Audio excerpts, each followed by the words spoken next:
Hello friends, ಇವತ್ತು ನಾನು ವ್ಲಾಗ್ನ ಮಾರ್ನಿಂಗಿಂದ ಸ್ಟಾರ್ಟ್ ಮಾಡ್ತಾಯಿದ್ದೀನಿ.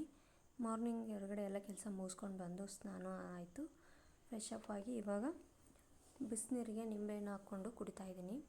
ನಿಂಬೆಹಣ್ಣು ಹಾಕ್ಕೊಂಡು ಕುಡಿಯೋದ್ರಿಂದ ಹೆಲ್ತ್ಗೂ ಮತ್ತು ಸ್ಕಿನ್ಗೂ ಎರಡಕ್ಕೂ ಒಳ್ಳೆಯದು.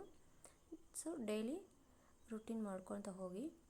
ಇವಾಗ ಹಾಲು ಕಾಸ್ಕೊಂಡಿದ್ದಾಗಿದೆ. ಒಂದು ಮಗ್ಗಿಗೆ ಬೆಲ್ಲನ ಹಾಕ್ಕೊಂಡು ಹಾಲನ್ನ ಕುಡಿಯೋದಕ್ಕೆ ರೆಡಿ ಮಾಡ್ಕೊಳ್ತಾ ಇದ್ದೀನಿ.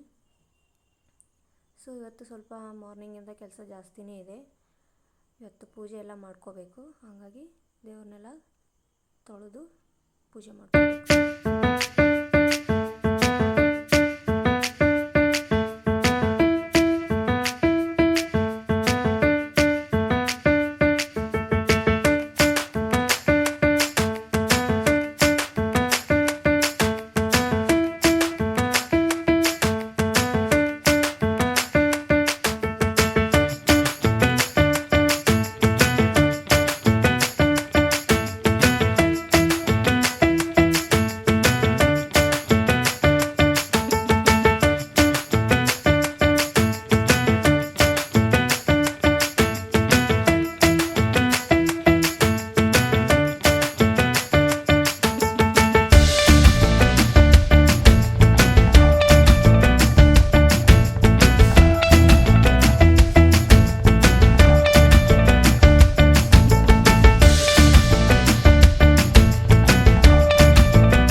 ಇವತ್ತು ಹಾಗೆ ಅಮಾವಾಸ್ಯೆ ಇದೆಯಲ್ಲ, ಸೊ ಹಾಗಾಗಿ ಎಲ್ಲ ದೇವ್ರನ್ನ ನೀಟಾಗಿ ಪಿತಾಂಬರಿ ಪುಡಿ ಹಾಕಿ ತೊಳ್ಕೊಬೇಕು, ಯಾಕಂದರೆ ದೇವರೆಲ್ಲ ಹಿತ್ತಾಳೆಯೋದು. ಸೊ ಪೂಜೆನೂ ಆಯಿತು. ಇವಾಗ ಒಬ್ಬಟ್ಟು ಮಾಡಬೇಕು ಅಂತ ರೆಡಿ ಮಾಡ್ಕೊಳ್ತಾ ಇದ್ದೀನಿ. ಅದಕ್ಕೆ ಒಂದು 2 ಗ್ಲಾಸ್ ಬೇಳೆನೂ ಹಾಕಿ ಕುಕ್ಕರ್ಗೆ ವಾಶ್ ಮಾಡ್ಕೊಂಡು ಇಟ್ಕೊಳ್ತಾ ಇದ್ದೀನಿ. ಇವಾಗ 2 ಗ್ಲಾಸ್ ಬೇಳೆ ಹಾಕಿದರೆ ಅದಕ್ಕೆ ಒಂದು 3 ಗ್ಲಾಸ್ ಆಗುವಷ್ಟು ನೀರು ಹಾಕ್ಕೊಳ್ತಾ ಇದ್ದೀನಿ. ಯಾಕೆಂದರೆ ಸಾಂಬಾರು ಮಾಡೋದಕ್ಕೆ, ಒಬ್ಬಟ್ಟು ಸಾಂಬಾರಿಗೆ ಕಟ್ಟು ಜಾಸ್ತಿನೇ ಬೇಕು. ಇವಾಗ ಒಂದು ಸ್ವಲ್ಪ ಆಯಿಲ್ ಹಾಕಿ ಕುಕ್ಕರ್ಗೆ ಇಟ್ಟಾಯಿತು. ಇವಾಗ ಈ ಕಡೆ ಒಗ್ಗರಣೆಗೆ ಸಾಂಬಾರಿಗೆ ಮಸಾಲಾನ ರುಬ್ಕೊಳ್ತಾ ಇದ್ದೀನಿ.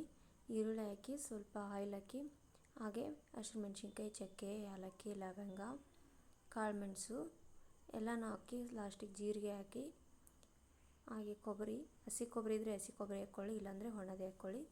ಹಾಗೆ ಕರಿಬೇವು, ಕೊತ್ತಂಬರಿ ಎಲ್ಲನೂ ಹಾಕಿ ಫ್ರೈ ಮಾಡ್ಕೋಬೇಕು.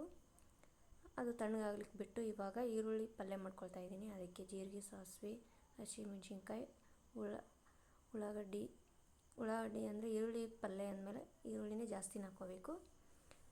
ಹಾಕ್ಕೊಂಡು ಚೆನ್ನಾಗಿ ಕೈ ಆಡಿಸಿ ಅದಕ್ಕೆ ಗರಂ ಮಸಾಲ, ಧನಿಯಾ ಪೌಡ್ರ್, ಅರಿಶಿಣ ಪುಡಿ, ಉಪ್ಪು ಎಲ್ಲನೂ ಹಾಕಿ ಡೀಪ್ ಫ್ರೈ ಮಾಡ್ಕೋಬೇಕು.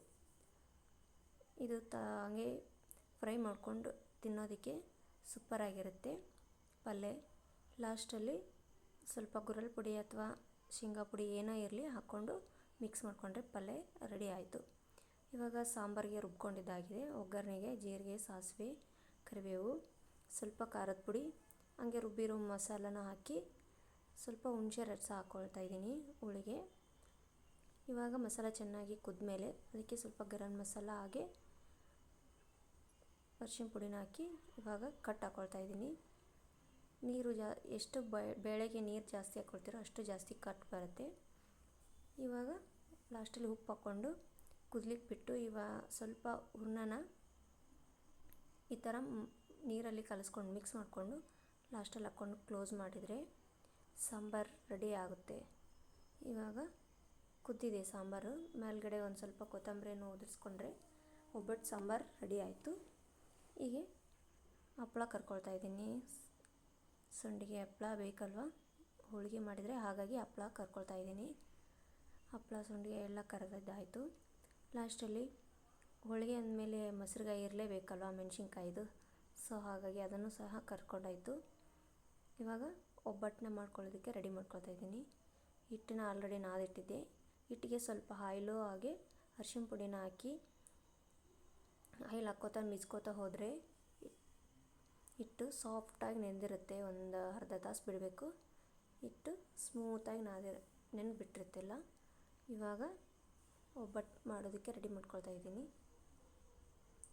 ಒಬ್ಬಟ್ಟು ಮಾಡೋದಂದರೆ ಸ್ವಲ್ಪ ಕೆಲಸ ಜಾಸ್ತಿನೇ ಇರುತ್ತೆ. ಬೇಳೆ ಕುದಿಸೋದು, ಬೆಲ್ಲ ಹಾಕೋದು, ಅವನ್ನ ರುಬ್ಕೊಳ್ಳೋದು, ಪಲ್ಯ, ಸಾಂಬಾರು, ರೈಸು ಎಲ್ಲ ಮಾಡ್ಕೊಳ್ಳೋಷ್ಟರಲ್ಲಿ ತುಂಬ ಕೆಲಸ ಹಿಡಿದ್ಬಿಡುತ್ತೆ. ಅದಕ್ಕೆ ಬೆಳಗ್ಗೆ ಬೇಗ ಎದ್ದು ಎಲ್ಲ ಕೆಲಸ ಪಟ ಅಂತ ಮಾಡ್ಕೊಳ್ತಾ ಹೋದರೆ ಏನು ನಮಗೆ ಟೈಮ್ ಸೇವ್ ಆಗುತ್ತೆ.